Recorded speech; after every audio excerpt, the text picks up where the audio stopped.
lebih 10,000 penduduk terjejas banjir di 5 negeri.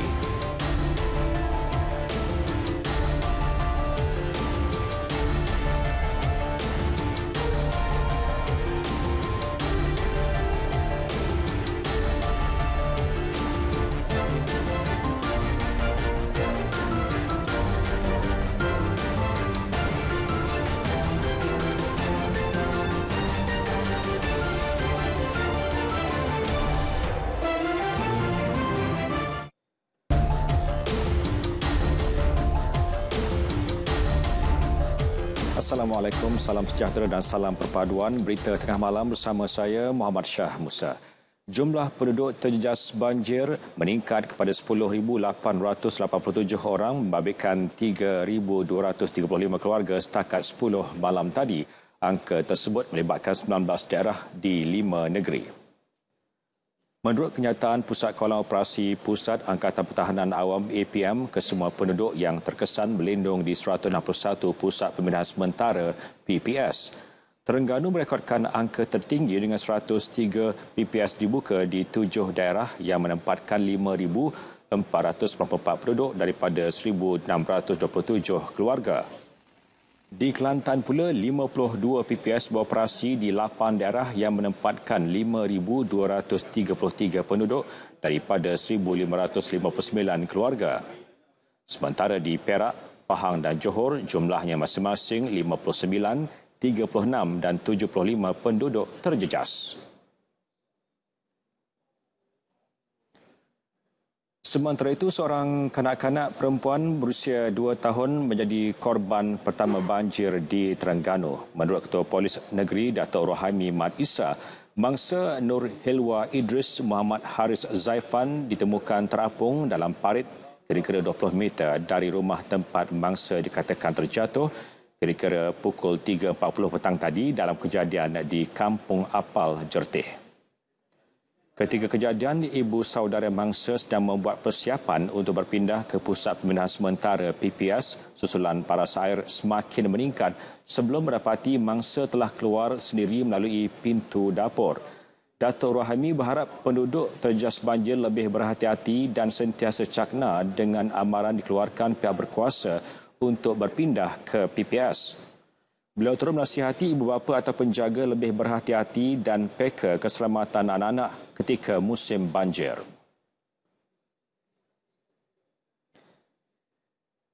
Dalam perihal itu, luruan monsun yang sedang berlaku dijangka berlalutan hingga 24 Disember ini dan berpotensi membawa angin kencang, ombak besar serta hujan berterusan di negeri-negeri utara, timur Semenanjung dan timur Sabah. Menteri di Jabatan Perdana Menteri Hal Ehwal Sabah, Sarawak dan Tugas-Tugas Khas Dato' Armizan Muhammad Ali berkata, laporan daripada Jabatan Meteorologi Met Malaysia yang diterima Agensi Pengurusan Bencana Negara NADMA petang tadi memaklumkan keadaan itu juga akan menyebabkan ombak besar di perairan Laut Cina Selatan. Berikutan itu, Met Malaysia telah mengeluarkan amaran hujan berterusan melibatkan Perlis, Kedah, Pulau Pinang, Perak, Kelantan, Terengganu, Pahang dan Johor hingga 21 Disember, manakala amaran angin kencang dan laut bergelora di perairan Laut Cina Selatan hingga 22 Disember. Pusat Kawalan Operasi Bencana PKOB yang diselaraskan oleh NADMA juga mula diaktifkan sejak pagi tadi. Justru semua PKOB negeri telah diminta memaklumkan kepada PKOB pusat berhubung sebarang keperluan dan isu yang memerlukan intervensi segera bagi memastikan pengurusan tindak balas berjalan lancar. Beberapa kawasan di Perak, Johor, Melaka, Kedah, Pulau Pinang, Selangor, Negeri Sembilan dan Kuala Lumpur berisiko mengalami banjir kilat dalam tempoh 24 jam jika berlaku hujan lebat atau ribut petir yang signifikan. Notis Pusat Ramalan dan Amaran Banjir Negara, Jabatan Pengarah dan Saliran JPS pada jam 4.30 petang tadi dibuat berdasarkan maklumat ramalan hujan Jabatan Meteorologi Malaysia, Sistem Southeastern Asia Oceania Flash Flood Guidance System dan model ramalan banjir JPS. Di Perak, 6 daerah dan kawasan sekitarnya dijangka terlibat iaitu Bagan Datuk, Batam Padang, Hili Perak, Kampar, Kerian, Larut, Matang dan Selama. Manakala di Selangor pula 7 daerah dan kawasan sekitarnya yang terlibat: Gombak, Hulu Selangor, Kelang, Kuala Langat, Kuala Selangor, Petaling dan Sepang. Sementara 6 daerah dan kawasan sekitarnya turut disenaraikan sebagai lokasi berisiko banjir kilat, iaitu Pontian, Kota Tinggi, Johor Bahru, Batu Pahat, Tangkak dan Muar Johor. Di Melaka pula, 2 daerah dijangka terkesan, iaitu Jasin dan Melaka Tengah, manakala Kedah melibatkan Kulim dan Kuala Muda. Seberang Perai Selatan dan seberang Perai Tengah, Pulau Pinang serta Port Dickson Negeri Sembilan juga dijangka akan terkesan. Beralih ke perkembangan operasi mencari dan menyelamat SAR mangsa terjadi tanah runtuh di kawasan tapak perkhemahan di laluan Batang Kali, Genting Highlands. Operasi yang memasuki hari ketiga ditangguhkan dan akan disambung semula pada 8 pagi esok akibat faktor cuaca. Yang saya hormati sekalian, cuma di sini saya ingin membuat pemakluman bahawa operasi mencari mengesan untuk pada hari ini ditangguhkan setelah saya membuat perbincangan dengan pihak bomba, dan kita dapati pada malam ini daripada petang tadi pun keadaan cuaca amat tidak mengizinkan. Kita bukan saja dari segi cuacanya tetapi cabaran dari segi ancaman kepada para penyelamat. So, setakat ini operasi kita tangguhkan dulu dan kita akan sambung pada esok hari. Beliau berkata demikian pada sidang media di Batang Kali.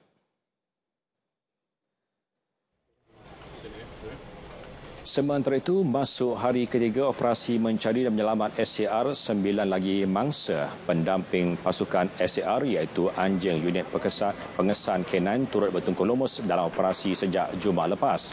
Malangnya, dalam operasi kritikal tanah runtuh ini, seekor anjing K9 daripada baka English Springer Spaniel yang diberi nama Blake mengalami kepenatan. Setelah 2 hari berturut-turut bekerja bertungkus lumus, anjing itu kini direhatkan. Setakat petang semalam, 24 mangsa disahkan terkorban dan 61 selamat dan 9 lagi masih belum ditemukan.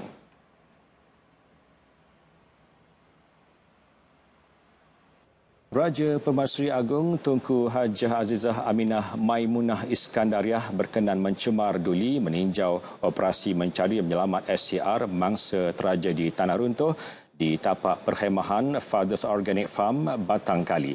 Baginda tiba pada 4.10 petang diiringi ananda Tengku Puteri Raja, Tengku Puteri Afzan Aminah Hafizatullah Al-Sultan Abdullah, dan disambut Ketua Setiausaha Negara Tan Sri Muhammad Zulkifli Ali serta Ketua Polis Negara Tan Sri Akrul Sani Abdullah Sani.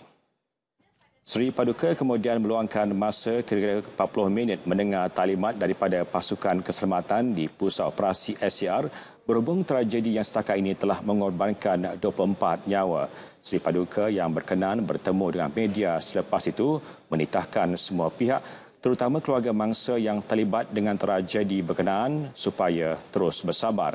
Baginda bertitah, semua anggota SAR kini sedang melakukan usaha terbaik bagi mencari baki 9 mangsa yang masih hilang.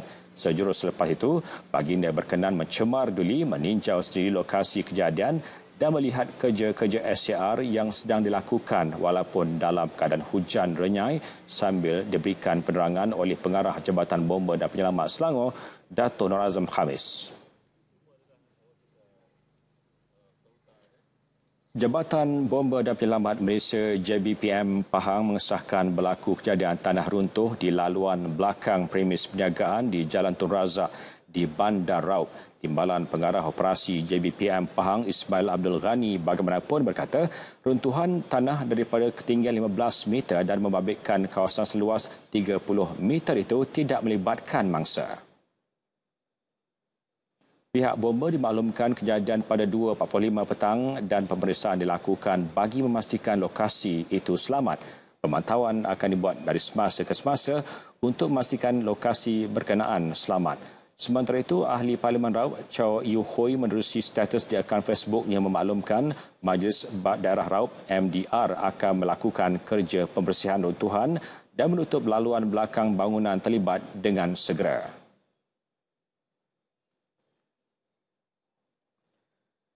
Johor akan meneliti semula SOP tapak-tapak perkhemahan dan kawasan tumpuan umum sebelum membenarkan sebarang aktiviti rekreasi serta perkhemahan berikutan kebimbangan berlakunya bencana alam. Exco Perumahan dan Kerajaan Tempatan Dato' Muhammad Jafni Mat Syukur berkata semua 16 pihak berkuasa tempatan BBT negeri itu akan berbincang bagi memastikan SOP tapak-tapak perkhemahan atau tempat tarikan umum mematuhi peraturan ditetapkan. Di peringkat PBT, saya cuba sekarang tengah dapatkan senarai mana kawasan-kawasan yang melibatkan kawasan-kawasan ada perkhemahan ni. Tapi di peringkat PBT setakat ni saya tengok ada satu je di Mersing. Dan kawasan-kawasan Majlis Bandaraya Johor Bahru, Iskandar Puteri, Pasir Gudang, tak ada kawasan-kawasan yang berbentuk ada perkhemahan ni lah. Pasal kalau dia di kawasan PBT, memang menjadikan syarat wajib pada mereka yang nak buat rekreasi itu memohon permit daripada PBT. Beliau berkata demikian selepas menghadiri pelancaran rancangan khas kawasan di Pantai Teluk Mahkota, Kota Tinggi.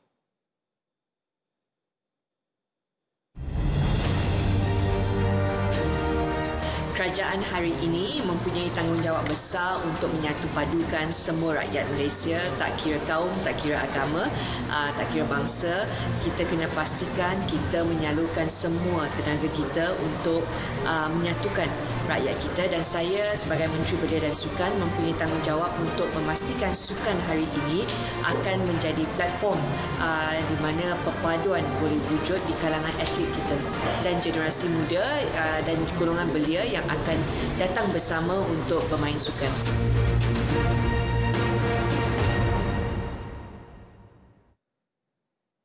Bertemu kembali. Kerajaan bersedia menambah serta mengimport pam-pam berkuasa tinggi sebagai penyelesaian masalah banjir temenung di seluruh negara.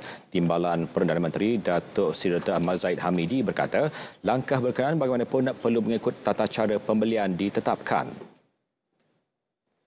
Beliau juga telah mengarahkan koordinasi antara Jabatan Pengayaran dan Saliran JPS, Agensi Pengurusan Bencana Negara NADMA, juga Angkatan Pertahanan Awam APM untuk menentukan lokasi yang perlu ditempatkan pam berkuasa tinggi itu.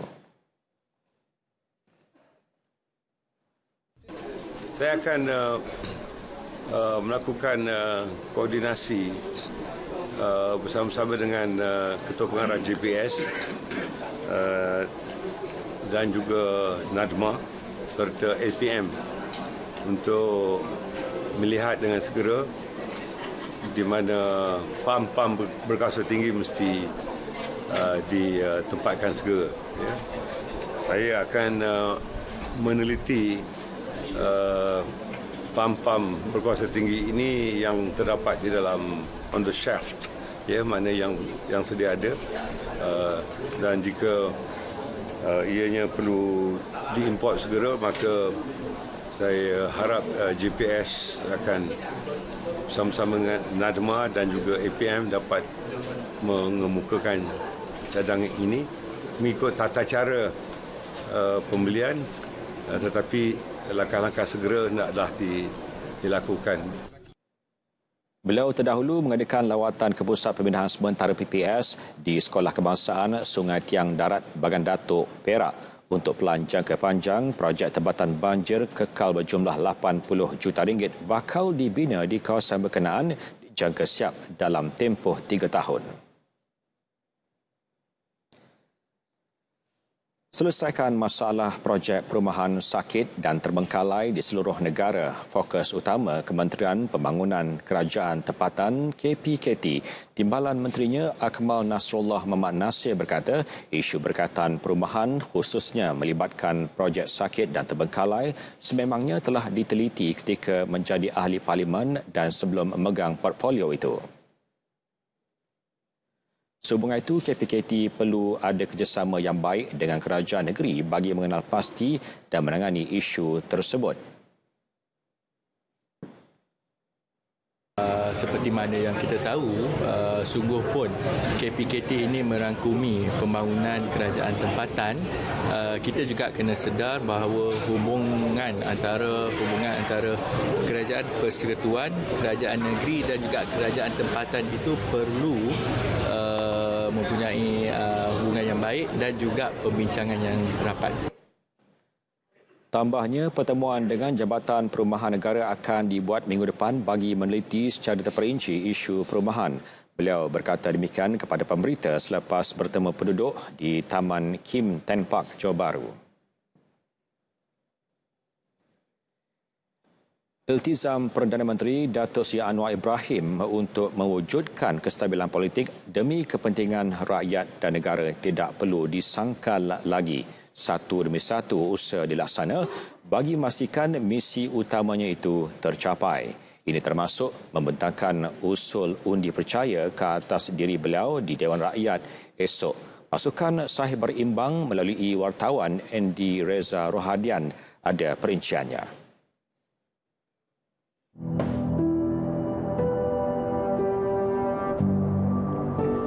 Keputusan melaksana usul undi percaya sudah dinyatakan Datuk Seri Anwar pada sidang media pertamanya sebagai Perdana Menteri ke-10. Banyak pihak memuji dan menyokong tindakan berani itu. Namun, ada juga yang berpendapat tiada keperluan untuk melaksana usul undi percaya. Hakikatnya, pembentangan usul tersebut hanyalah satu amalan, bukan ketetapan. Tiada peruntukan dalam perlembagaan yang mewajibkan Perdana Menteri mengemukakan usul undi percaya ke atas dirinya sebaik beliau dilantik menjadi ketua kerajaan. Jadi ini adalah amalan di negara-negara yang mengamalkan Westminster Model. Jadi biasanya undi percaya itu dibuat atau undi tidak percaya dibuat tu apabila berlaku suatu peristiwa dalam pentadbiran yang menjadi persoalan atau keputusan yang dibuat oleh Perdana Menteri itu tidak dipersetujui oleh ahli Dewan. Pembentangan usul undi percaya bukan bertujuan menentukan keabsahan pelantikan Datuk Seri Anwar sebagai Perdana Menteri. Sebaliknya, bagi memperkukuh kedudukan beliau sebagai ketua kerajaan, sekaligus menamatkan kesangsian dibangkitkan segelintir pihak. Masyarakat perlu berhati-hati dengan memahami perbezaan makna antara mengabsahkan dan memperkukuh kedudukan. Kuasa mengabsahkan pelantikan Perdana Menteri terletak sepenuhnya pada Yang di-Pertuan Agong. Ia ketetapan dalam perlembagaan yang tidak boleh dipertikai mana-mana pihak. Membenarkan pelantikan Perdana Menteri wajib disahkan oleh Parlimen dalam apa cara sekalipun, seolah-olah merendahkan kuasa budi bicara dan perkenan baginda. Jadi semasa baginda memperkenankan seseorang yang baginda anggap mungkin mempunyai kepercayaan majoriti itu, baginda memperkenankan angkat sumpah dan juga sumpah jawatan dan juga sumpah simpan rahsia. Jadi pelantikan seorang Perdana Menteri itu sah pada ketika itu juga. Semua pihak haruslah menerima dan juga memberikan kepercayaan kepada institusi beraja itu. Datuk Seri Anwar perlu mendapat sokongan 2/3 ahli Dewan untuk membuktikan kedudukannya sebagai Perdana Menteri benar-benar kukuh. Namun, apa yang akan berlaku jika beliau tidak memperoleh kepercayaan majoriti? Dia ada dua pilihan saja. Pertama, dia boleh minta kepada Yang di-Pertuan Agong tu untuk membubarkan Dewan. Kalau Dewan itu tidak dibubarkan sebab Agong mempunyai budi bicara untuk bubar atau tidak bubar, maka beliau hendaklah resign, letak jawatan beliau dan jemaah menteri sekali lah. Soalnya, adakah ini masa yang sesuai untuk menukar kerajaan sekali lagi? Bersediakah kita untuk melaksana semula proses pemilihan pemimpin? Membayangkannya saja sudah cukup melelahkan. Jadi, kestabilan politik sangat penting dan amat diperlukan. Lebih-lebih lagi dalam situasi kita mahu melangkah ke tahun baharu yang mencabar. Banyak urusan berkepentingan rakyat dan negara masih belum diselesaikan. Macam yang kita semua tahu, kita recently COVID-19, semua orang affected, business semua teruk, and banyak rakyat yang suffer from that. Saya berharap kedua-dua belah pihak sampai dari kerajaan dan pembangkang dapat menjalankan tugas mereka dengan baik. Selaku kerajaan, tugas mereka ialah menetapkan dasar dan polisi yang betul untuk mengekalkan kestabilan, dan selaku pembangkang, tugas mereka adalah untuk review.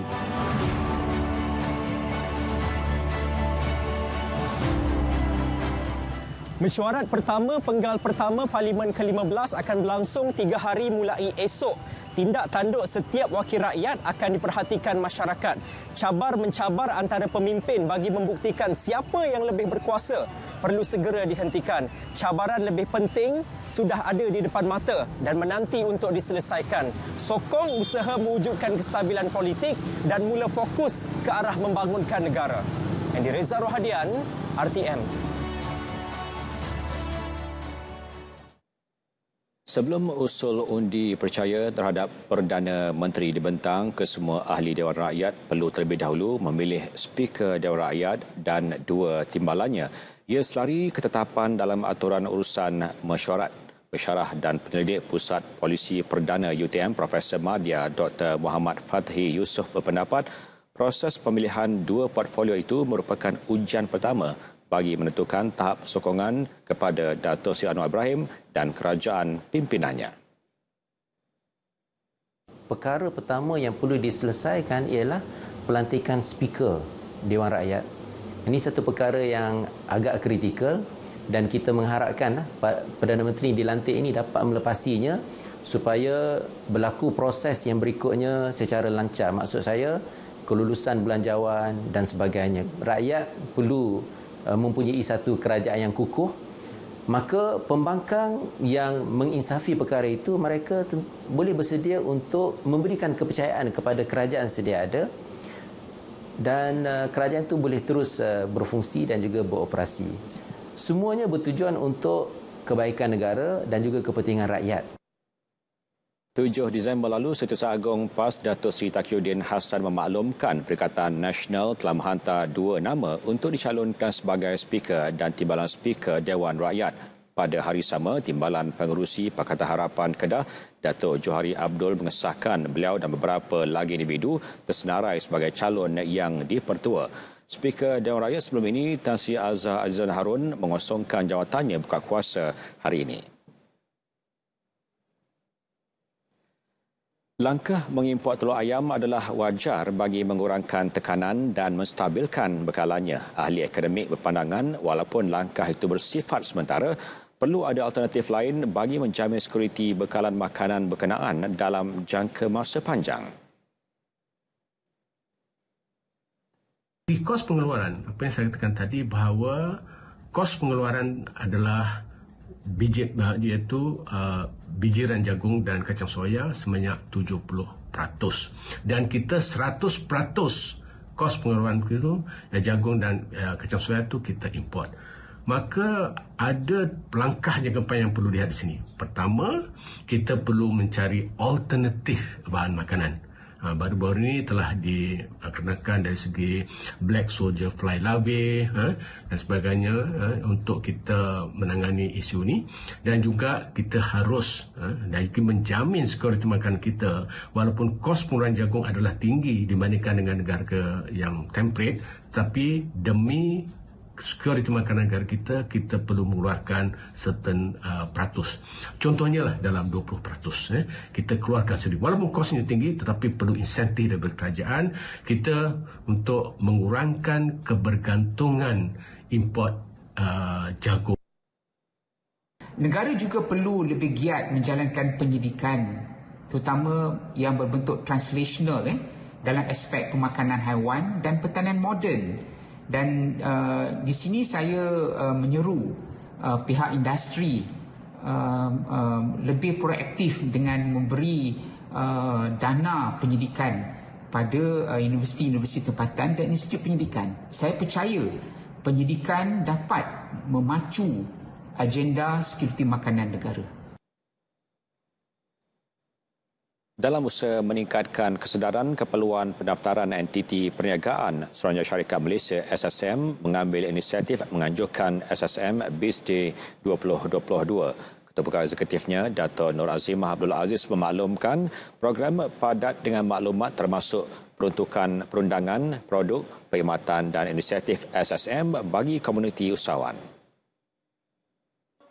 Komuniti usahawan agar memanfaatkan semua kemudahan-kemudahan yang disediakan oleh SSM kerana ini dapat membantu golongan usahawan memahami prosedur pendaftaran dan lain-lain transaksi dengan SSM agar segala proses dan prosedur dapat berlangsung dengan lancar, dan seterusnya golongan usaha boleh menumpukan fokus mereka terhadap perniagaan masing-masing.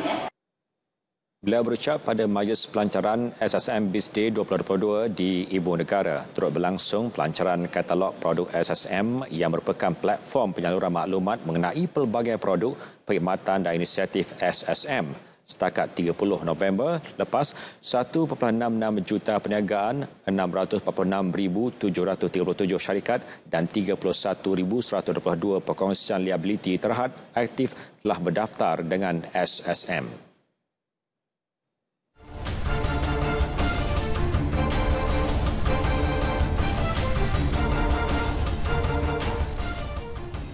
Perkembangan sukan berbasikal, jaguh berbasikal track negara Datuk Muhammad Azizul Hasni Awang menepati nama jolokan The Pocket Rocket Man. Beliau membuktikan keupayanya apabila meraih pingat emas dan perak masing-masing dalam acara pecut dan kerin pada kejohanan edisi ke-125 Austral Wheel Race di Melbourne, Australia pada Sabtu. Lebih menakjubkan apabila kecemerlangan itu diraih selepas pulih daripada menjalani pembedahan jantung pada April lalu. Datuk Azizul Hasni mencatat masa 9.766 saat dalam pusingan kelayakan sebelum menyingkirkan pelumba New Zealand Sam Deakin pada separuh akhir. Pada sangan akhir acara pecut, beliau mencatat masa 10.95 saat dalam pusingan pertama dan 10.52 saat pada pusingan kedua untuk menewaskan Sam Gallagher daripada kelab berbasikal Blackburn untuk pingat emas. Beliau bagaimanapun terlepas peluang memburu emas kedua apabila menduduki tempat kedua di belakang James Brister daripada kelab berbasikal Port Adelaide dalam acara akhir kerin melibatkan 6 pelumba. Tempat ketiga dimenangi pelumba kelab berbasikal Dobo Daniel Barber. Kejohanan Olahraga Institusi Pengajian Tinggi IPT 2022, atlet Unitan Muhammad Fakhrul Abdul Aziz dan atlet Universiti Malaysia Sabah Nur Aisyah Rofina Aling bergelar Ratu Pecut dan Ratu Pecut Kejohanan Raja Pecut dan Ratu Pecut Kejohanan selepas mengungguli saingan 100 meter. Dalam saingan tersebut, Fakhrul menamatkan acara akhir lelaki dengan catatan 10.78 saat, manakala Nur Aisyah mencatat 12 saat sewaktu meraih pingat emas 100 meter wanita. Tahun ini saya baru mula balik selepas 2 tahun saya berhenti. And so far dengan achievement yang saya dapat setakat ni, saya boleh kata comeback saya ni tak sia-sia. Memang saya tak sangka je saya tak boleh punya, tapi saya sudah buat preparing kan, so just do it je. Saya tak expect dapat emas, saya mau buat masa terbaik saya, tapi alhamdulillah bonus masa emas. Fakhrul dan Nur Aisyah juga merupakan Raja dan Ratu Pecut Sukan Institusi Pengajian Tinggi SUKIP 2022 yang berlangsung di UPSI Ogos lalu.